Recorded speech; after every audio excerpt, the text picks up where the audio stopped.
بسم اللہ الرحمن الرحیم۔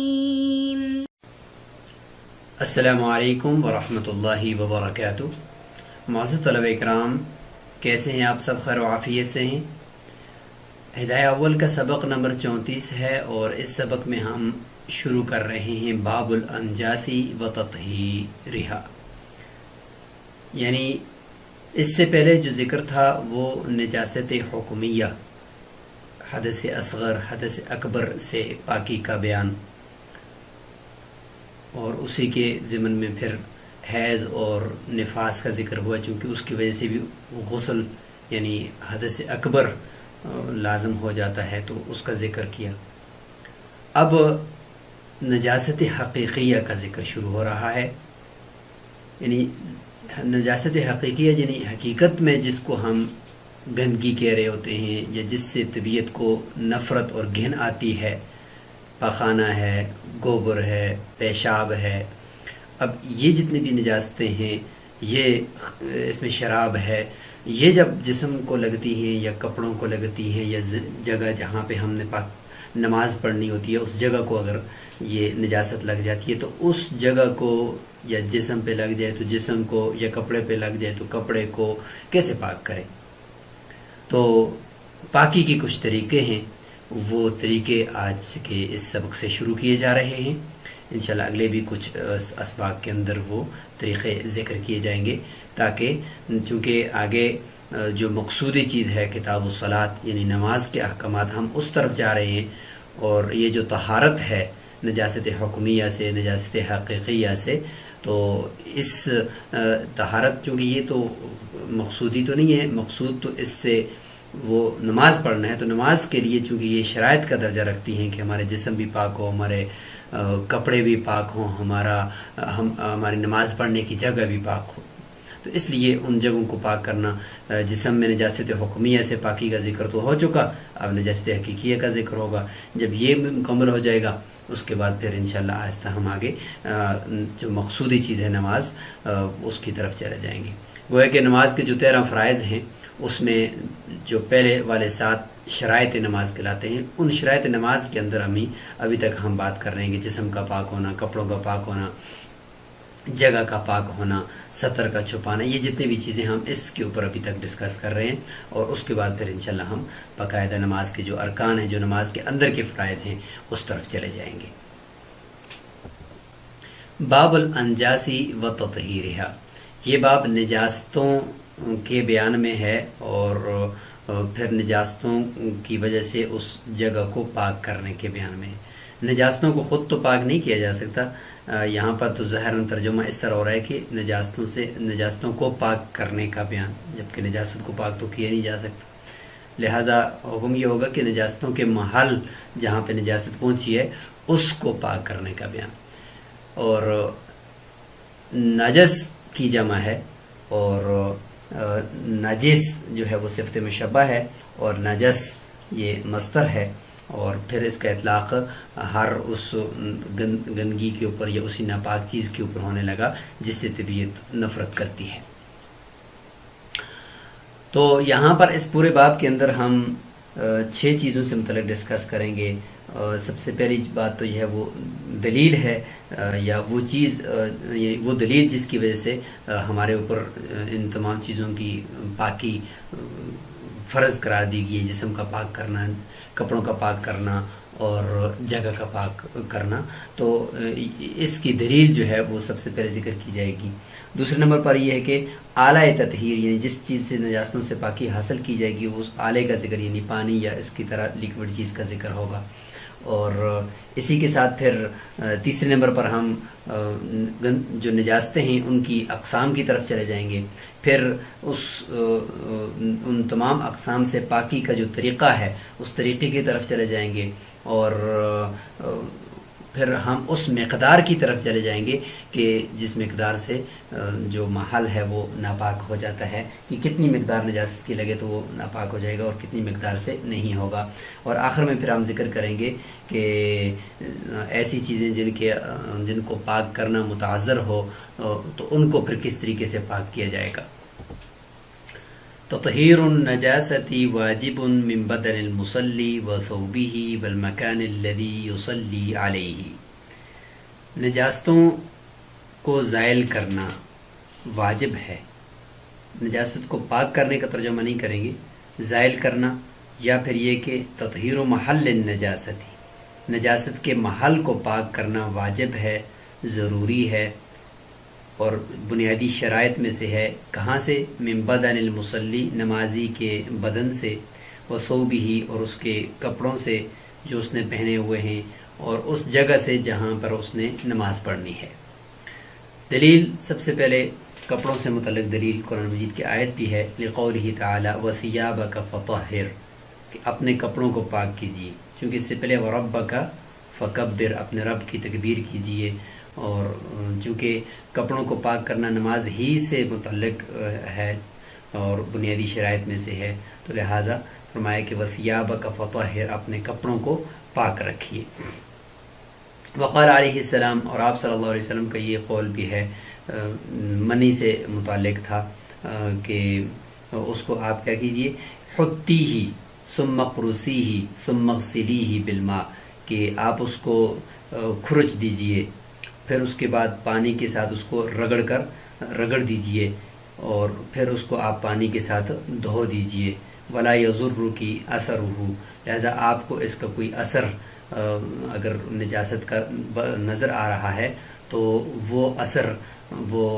کوئی نقصان نہیں دے گا، لیکن یہ کہ بشرط کہ نجاست کا عین جو ہے وہ زائل ہو جائے.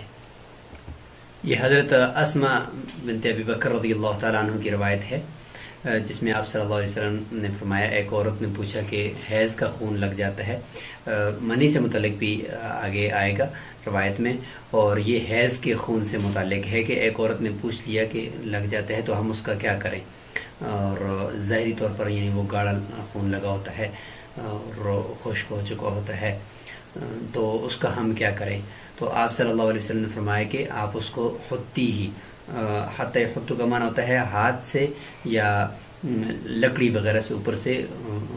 کھرچنا، تو یہ ہوتا ہے حتی حتو حتی. اور قرص کہتے ہیں یعنی انگلیوں کے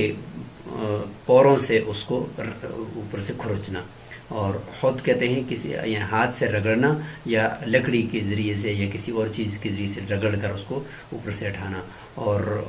قرص یا قرص کا معنی ہوتا ہے انگلی کے پوروں سے اس کو وہاں سے کھرچنا. ثم اغسلیہ بالماء، پانی سے پھر آپ دھو لیجئے، اور اگر اس کے بعد بھی کوئی اثر دھبا وغیرہ دکھائی دیتا تو آپ کو یہ نقصان نہیں دے گا. تو وَإِذَا وَجَبَ التَّطْهِيرُ بِمَا ذَكَرْنَا فِي الثَّوْبِ، پس جب پاک کرنا واجب ہو گیا اس دلیل کی وجہ سے جو ہم نے ذکر کیا، فی الثوب، کپڑوں کو، جب کپڑوں کو پاک کرنا ثابت ہو گیا عبارت النص سے، تو دلالت النص سے بدن اور جگہ کا پاک کرنا بھی اس آیت سے اور اس حدیث سے ثابت ہو جائے گا. وجب فی البدن والمکان، اور جگہ، بدن اور جگہ کا پاک کرنا بھی وہ دلالت النص سے ثابت ہو جائے گا. کیوں؟ اس لیے کہ لأن الاستعمال فی حالت الصلاۃ یشمل الکل، کیونکہ حالت نماز میں جو استعمال کرتے ہیں ہم، اس میں بدن، جگہ، کپڑے، یہ تینوں استعمال ہوتے ہیں، تو سب کو شامل ہے. جب سب کو شامل ہے تو عبارت النص سے تو یہ کپڑوں کا پاک کرنا ثابت ہوا، تو جب کپڑوں کا پاک کرنا عبارت النص سے ثابت ہوا تو چونکہ جسم تو یہ تو پھر سب سے زیادہ ضروری ہوا کہ اس کو پاک کیا جائے، اور پھر جہاں پہ سجدہ انسان کرے گا تو اس کو بھی سب سے زیادہ ضروری ہوا کہ سجدے کی جگہ اور جہاں پہ انسان نے نماز پڑھنی ہے، جہاں پہ اس کے اعضاء لگیں گے تو وہ تو بطریق والا پاک ہونی چاہیے. تو یہ تو ہو گیا جی کہ دلیل کہ پاک کرنا ہے تو اس کی دلیل کیا ہے، تو یہ دلیل والی بحث یہاں پہ مکمل ہوگی.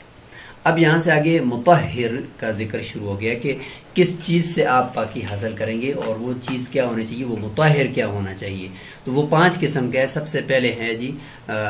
ہر ایسی مائع چیز، ہر ایسی لیکوڈ چیز کہ جو نجاست کو زائل کرنے کی اہلیت پہ رکھتی ہو اور وہ اتنی چکنی نہ ہو کہ وہ جسم کے ساتھ یا کپڑے کے ساتھ چپک جائے اور وہ پھیل جائے، نجاست کو مزید پھیلا دے، جیسے گھی ہوتا ہے، آئل وغیرہ، وہ نہ ہو، بلکہ ایسی چیز ہو کہ جو رقت اور سیلان اس کے اندر ہو، اور پانی خود پانی ہو یا پانی جیسی صفات اس کے اندر ہوں، جس سے نجاست زائل ہو جائے اور پھیلے نہیں۔ سب سے پہلی یہ چیز ہے۔ انشاءاللہ آگے بھی مزید 4 چیزوں کا ذکر ہم کریں گے کہ جس سے نجاست حقیقیہ کو زائل کیا جا سکتا ہے۔ تو سب سے پہلی ہے جی کہ وَيَجُوزُ تَطْهِيرُهَا بِالْمَاءِ، نجاستوں کی جگہ کو یا نجاست کو پاک کرنا یا نجاستوں کو زائل کرنا جائز ہے پانی کے ساتھ۔ سب سے پہلے یہ تو ماء مطلق ہے، پانی کے ساتھ، اور اگر پانی نہیں ہے تو وہ بِكُلِّ مَاءٍ طَاهِرٍ، ہر ایسی لیکوڈ مائع بہنے والی چیز کے ساتھ، طاہر، سب سے پہلی شرط تو یہ ہے کہ وہ مائع ہو، پھر دوسری شرط یہ ہے کہ وہ طاہر بھی ہو، یعنی پاک ہونی چاہیے وہ چیز بھی، یمکن ازالتها به، اور تیسری شرط یہ کہ اس کے ذریعے سے نجاست کو زائل کرنا ممکن بھی ہو۔ تو جب یہ شرطیں پائی جائیں گی تو پانی کے علاوہ جو چیز ہوگی اس سے بھی آپ نجاست کو دور، نجاست حقیقیہ کو دور کر سکتے ہیں۔ جیسے کہ مثال دے رہے ہیں کل خلی، سرکہ ہے، تو سرکہ بھی اس طرح کا ہوتا ہے کہ وہ پاک ہو اور وہ ایسا ہے کہ اس کے ذریعے سے نجاست ظاہر ہو جاتی ہے۔ وماء الوردی، اس طریقے سے پھولوں کا جو رس ہوتا ہے، پانی ہوتا ہے گلاب کا، وہ بھی ایسا ہوتا ہے کہ وہ اتنا زیادہ گاڑھا نہیں ہوتا کہ جس سے نجاست کو ظاہر نہ کیا جا سکتا ہو۔ وَنَحْوِ ذَلِكَ مِمَّا، اور اس کے علاوہ اور ایسی چیزیں، اذا عصر انعصرا، کہ جب ان کو نچوڑا جائے کپڑے سے تو وہ نچڑ جائیں، تو سمجھیں کہ یہ ایسی ہے کہ اس سے نجاست کو ظاہر کیا جا سکتا ہے۔ وَهَذَا عِنْدَ أَبِي حَنِيفَةَ رحمہ اللہ، اس طرح سے پیٹرول بھی اس میں آ جائے گا کیونکہ وہ اتنا زیادہ گاڑھا نہیں ہوتا۔ اسی کے علاوہ اور بھی اس طرح کی شربتیں ہوں کہ جو بہت زیادہ گاڑھی نہ ہوں اور نجاست کو ظاہر کرنے والی ہوں، تو وہ ان سے بھی ظاہر کیا جا سکتا ہے۔ یہ شیخین کا قول ہے اور یہی راجح اور مفتبی قول ہے۔ امام محمد، امام ظفر، امام شافعی رحمۃ اللہ علیہ فرماتے ہیں لا يجوز الا بالماء، حقیقی نجاست جو سامنے نظر آ رہی ہے، گندگی کوئی لگی ہوئی، اس کو پانی کے علاوہ کسی چیز سے بھی زائل کرنا جائز نہیں ہے۔ کیوں؟ دلیل یہ دیتے ہیں کہ لِأَنَّهُ يَتَنَجَّسُ بِأَوَّلِ الْمُلَاقَاتِ، اس لیے کہ جس چیز سے بھی آپ ظاہر کریں گے تو وہ چیز جب نجاست کے ساتھ سب سے پہلی ملاقات اس کی ہوگی، یعنی جب نجاست کے ساتھ وہ چیز ٹکرائے گی تو وہ نجس ہو جائے گی۔ جب نجس ہو جائے گی تو وہ نجس یا وہ نجیس لا یفید الطہارہ، لہذا نجس چیز جو ہوتی ہے، گندی یا ناپاک چیز جو ہوتی ہے، وہ پھر طہارت کا فائدہ نہیں دیتی۔ تو جب پانی کے علاوہ دوسری چیزیں وہ نجاست کے ساتھ ٹکرائیں گی تو وہ ناپاک ہو جائیں گی۔ اچھا، پھر اشکال ہوتا ہے کہ پھر پانی بھی تو اسی طرح ہے نا کہ پانی بھی جب نجاست کے ساتھ ٹکرائے گا تو پانی بھی ناپاک ہو جائے گا، تو پھر تو کسی بھی چیز سے بھی نجاست زائل نہیں کی جا سکتی، پھر تو سب کے ساتھ یہی چکر ہوگا۔ تو اس کا جواب دیتے ہیں کہ الا ان هذا القياس تورك في الماء للضرورت، ہاں کیا یہ جو قیاس ہم نے کیا ہے کہ پہلی ہی ملاقات سے وہ چیز جو جس سے آپ نجاست زائل کر رہے ہیں تو وہ ناپاک ہو جائے گی، اور پھر اس کے بعد ناپاک سے پھر آگے مزید ناپاک چیز کو کیسے پاک کیا جا سکتا ہے۔ یہ والا قیاس پانی کے اندر ہم نے ترک کر دیا ہے۔ پانی کے اندر ہم یہ نہیں کہیں گے کیونکہ ضرورت ہے اس میں، پانی کو بھی اگر ہم اسی قیاس پہ لے لیں گے تو پھر تو اور کون سی چیز ہوگی کہ جس سے پاک کریں گے۔ اس لیے فرمایا کہ پانی کے اندر ضرورت کی وجہ سے یہ قیاس نہیں چلے گا، پانی کو اگر بہائیں گے تو اس سے نجاست زائل ہو جائے گی۔ طرفین شیخین کی دلیل یہ ہے کہ ان الماء قالع، یعنی تحقیقی جواب دیا جا رہا ہے کہ مائع چیز یعنی جو بھی لیکوڈ چیز ہو بشرطے کہ وہ اس کے اندر پانی جیسی صفات ہوں، رقت اور سیلان، وہ اکھیڑنے والی ہے، نجاست کو اپنی جگہ سے زائل کرنے والی ہے، یہ اس کے اندر صفت ہوتی ہے۔ وَالطُّهُورِيَّةُ بِعِلَّةِ الْقَلْعِ وَالْإِزَالَةِ، اور جو کسی بھی چیز کا دوسری چیز کو پاک کرنے والی جو صفت ہوتی ہے نا کسی بھی چیز میں،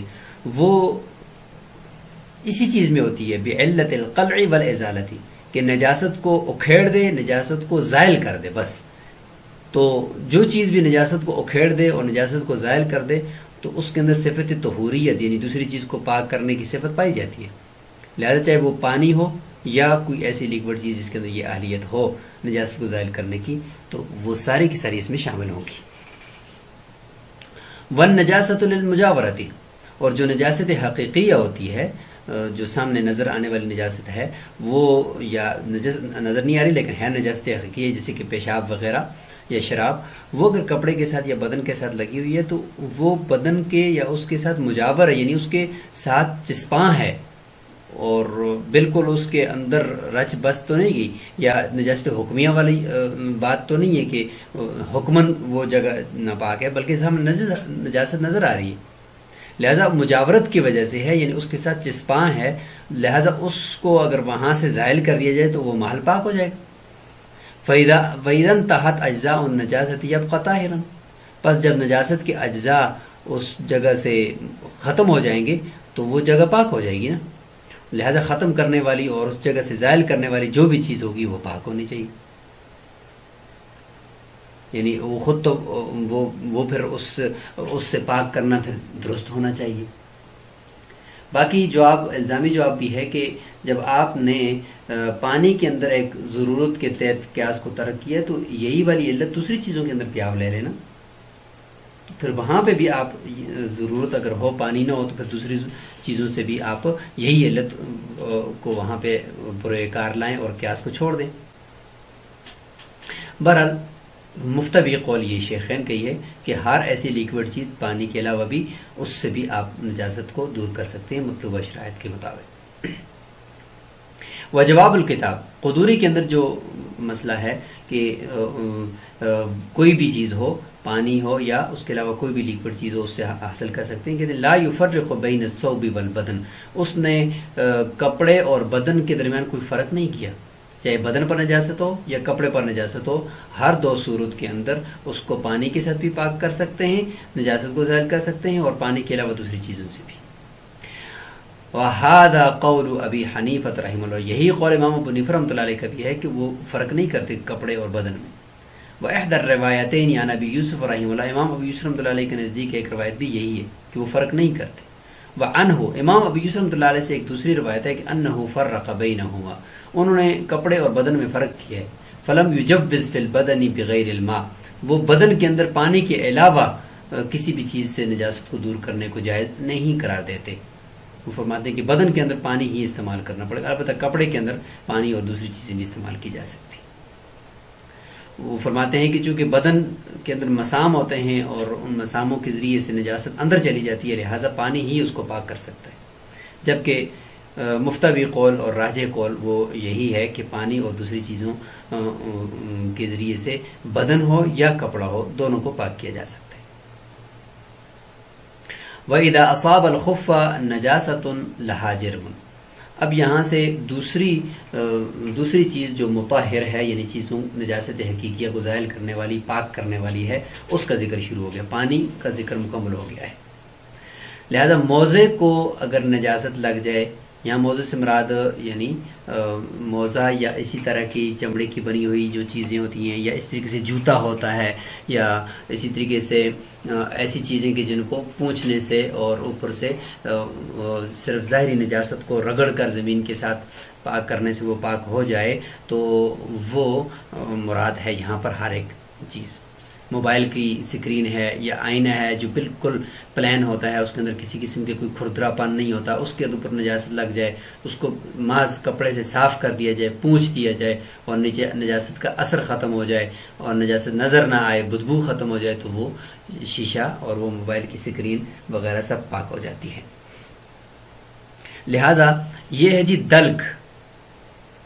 یعنی ملنا۔ تو بعض نجاستیں ایسی ہوتی ہیں کہ پانی کے علاوہ اگر آپ ان کو زمین کے ساتھ رگڑ دیتے ہیں، مل دیتے ہیں، تو اس سے بھی وہ پاک ہو جاتی ہیں۔ یہ دوسرا مطہر یہاں سے ذکر ہو گیا جس کا نام ہے دلک۔ لیکن کچھ شرائط ہیں۔ سب سے پہلی شرط یہ ہے کہ نجاست لگے خفہ موزے کو، یعنی ایسی چیز کو لگے کہ جس کے اندر نجاست صلاحیت نہ کرے، یہ بنیادی بات ہے۔ خفہ یہاں پہ صرف مقصود نہیں ہے، بلکہ ایسی چیز کو نجاست لگ گئی ہے جس کے اندر نجاست صلاحیت نہیں کرتی، چمڑا ہے یا اسی طریقے سے کوئی ایسی پلین چیز ہے جس کو لگ جائے، تو وہ مراد ہے یہاں پر۔ جوتا ہے جیسے کہ نجاست لگ جائے، نجاست ایسی ہے کہ لہا جرم، دوسری شرط کہ اس نجاست کا جسم ہو، ذی جرم نجاست ہو. ایسا نہیں کہ پیشاب لگا ہوا ہے یا شراب لگی ہو، وہ تو جسم والی نہیں ہے نا، وہ مراد نہیں ہے، بلکہ نجاست لگ گئی ہے. پہلے تو چیز کیا ہونی چاہیے جس کے اندر نجاست صلاحیت نہ کرے، دوسری یہ کہ نجاست ایسی ہو جو جرم والی ہو، جیسے کہ روث، جیسے کہ لید وغیرہ ہے اور گوبر وغیرہ ہے، والعادیرہ، اور اس طریقے سے انسان کا پاخانہ ہے، والدم، اور اس طریقے سے خون، گاڑا خون ہوتا تو یہ بھی ذی جرم ہے، والمنی، اور منی جو ہوتی ہے انسان کی وہ بھی گاڑی ہوتی ہے. تو یہ اس طرح کی چیزیں لگ جائیں جو ذی جرم ہیں. ٹھیک ہے.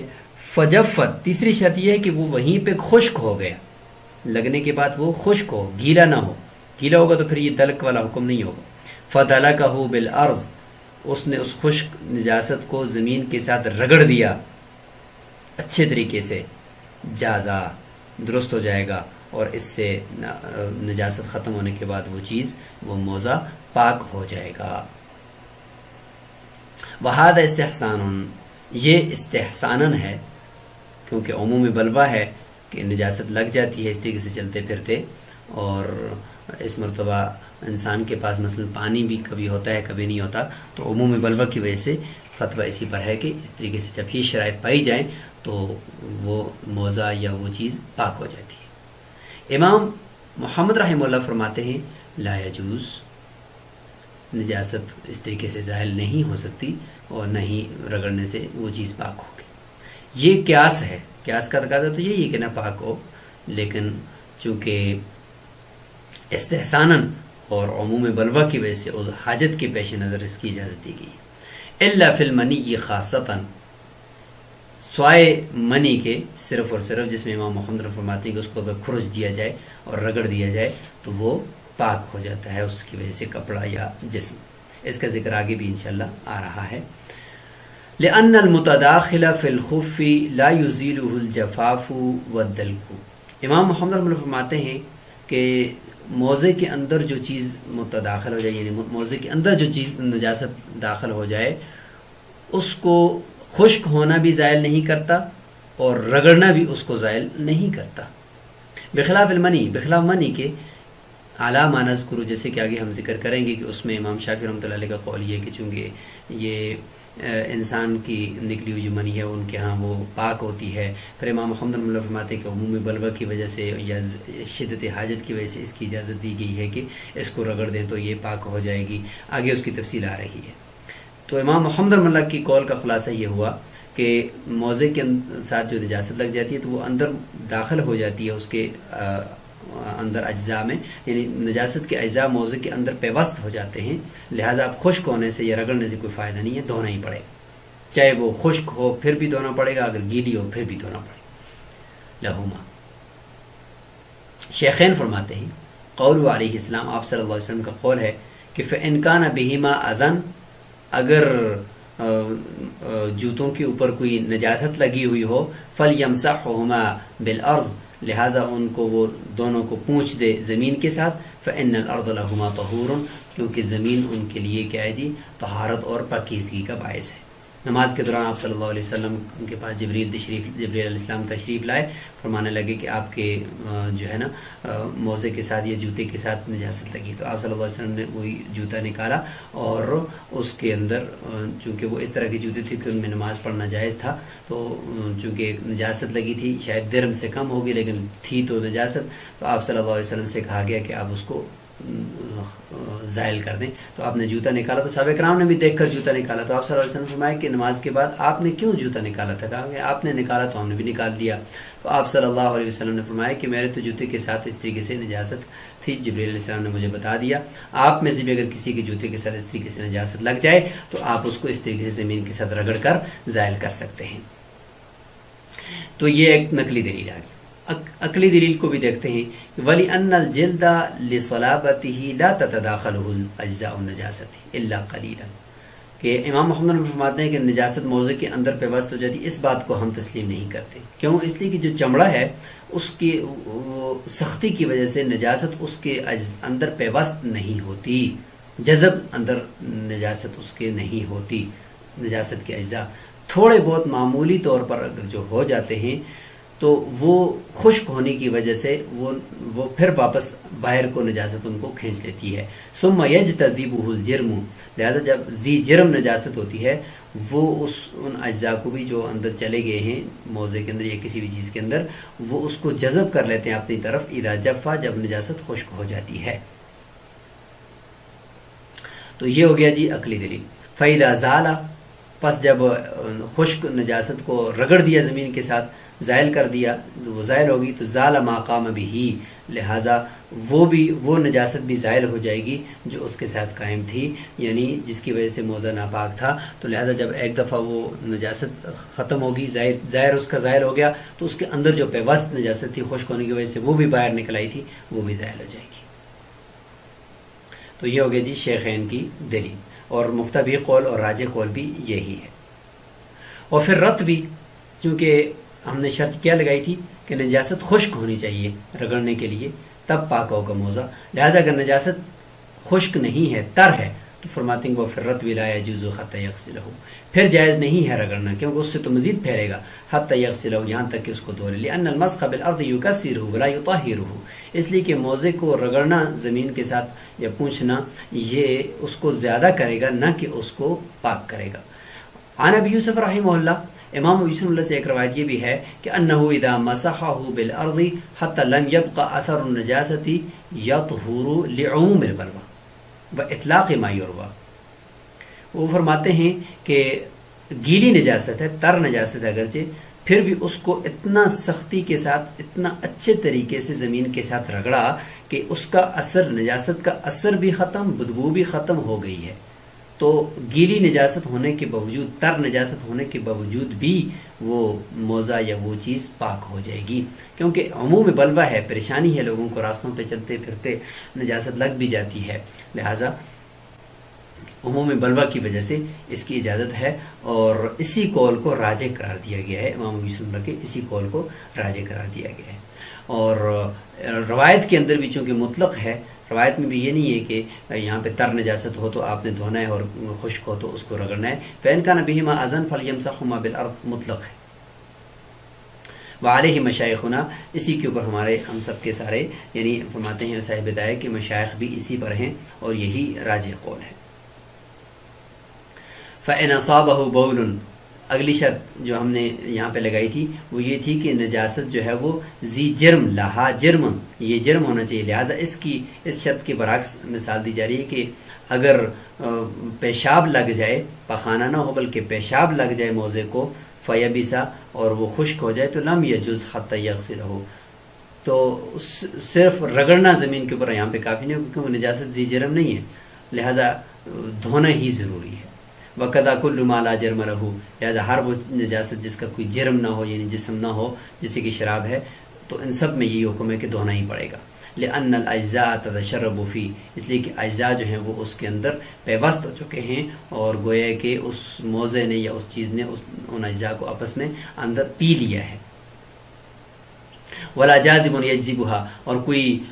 باہر کھینچنے کے لیے کوئی جذب کرنے والی کوئی چیز بھی نہیں ہے کہ خشک ہونے کے بعد وہ نجاست باہر کو آ جائے، چونکہ یہ ہے ہی مائع ہے، جرم اس کا تو ہے نہیں ہے کہ وہ باہر کو واپس کوئی چیز اس کو جذب کرے، جس طریقے سے ذی جرم ہوتی ہے. وقیلا، اور ایک روایت یہ بھی ہے، ما یتصل به من الرمل والرماد جرم له، کہ نجاست یعنی پیشاب وغیرہ یا شراب وغیرہ لگی کپڑے موزے کے ساتھ، اور اس کے بعد پھر وہ ریت اس کے ساتھ، اس گیلی ہونے کی وجہ سے ریت یا کوئی خاک وغیرہ اس کے ساتھ لگ گئی، تو اس کی وجہ سے اس کا ایک جرم بن گیا، ایک جسم بن گیا اس نجاست کا، یعنی اس لیکوڈ نجاست کا جرم بن گیا. فرماتے ہیں یہ اس کا جرم ہے، اور یہی بعض فقہاء نے فرمایا کہ اس کا جرم ہے، لہذا اس کو اگر آپ رگڑیں تو یہ پاک ہو جائے گا یہ موضع. لیکن یہ ایک روایت ہے، راجح قول یہی ہے کہ بعض نے یہی فرمایا کہ یہی صحیح قول ہے، لیکن اس میں بھی راجح قول یہی ہے کہ اگر تر نجاست ہے، یعنی خاص طور پر ذی جرم نہیں ہے، پیشاب وغیرہ، تو پھر دھونے کے بغیر وہ موضع یا وہ کوئی بھی چیز پاک نہیں ہوگی. اچھا، اگلی شرط ہم نے یہ لگائی تھی کہ موضع ہو، یعنی چمڑے کی طرح کی کوئی چیز ہو یا ایسی چیز جس کے اندر نجاست پیوست نہ ہو سکتی ہو، ایسی چیز ہونی چاہیے. لہٰذا اگر اس کے برعکس ایسی چیز ہو کہ وصوب کپڑا ہو، ایسا کپڑا کہ جس کے اندر سوراخ وغیرہ ہوتے ہیں، عام طور پر کپڑے کے نرم ہونے کی وجہ سے اس کے اندر جو سوراخ ہوتے ہیں ان میں نجاست اندر چلی جاتی ہے، اس لیے فرمایا کہ والثوب لا یجزئ فیہ الا الغسل وان یبس، کپڑے کے اندر اگر نجاست لگ کر خشک بھی ہو جائے، ذی جرم بھی ہو، پھر بھی اس کو رگڑنے سے وہ پاک نہیں ہوگا سوائے دھونے کے، اگرچہ وہ خشک بھی ہو جائے۔ کیوں؟ اس لیے کہ کپڑا ایسا ہے کہ لأن الثوب لتخلخلہ یتداخلہ کثیر من اجزاء النجاسہ، کہ اس کے خلال کی وجہ سے، یعنی اس کے اندر سوراخوں کی وجہ سے نجاست کا بہت بڑا حصہ اس کے اندر تداخل کر جاتا ہے، اس کے اندر داخل ہو جاتا ہے۔ موزے کی طرح تو نہیں ہے نا کہ چمڑا ہو اور اس کے اندر نجاست نہ جائے، بلکہ اس کے اندر چلی جاتی ہے۔ فلا یخرجها الا الغسل، لہذا غسل ہی اس کو باہر نکال سکتا ہے، اس کے علاوہ اور کوئی بھی چیز اس کو باہر نہیں نکال سکتی۔ تو منی کا ذکر انشاءاللہ اگلے سبق میں ہم کریں گے، یہاں پر اس سبق کو ہم روک لیتے ہیں۔ آج ہم نے نجاست سے پاکی کی دلائل پڑھ لیے، اور ساتھ ساتھ ہم نے نجاست سے پاک کرنے والی دو چیزیں، ایک دلک یعنی رگڑنا اور پوچھنا، اور دوسرا پانی، تو ان دونوں کا ذکر آپ نے کمنٹ باکس میں کرنا ہے کہ نجاست سے پاک کرنے والے کتنی چیزیں ہیں، ان میں سے پہلی دو کا آپ ذکر فرمائیں گے۔ السلام علیکم ورحمۃ اللہ وبرکاتہ۔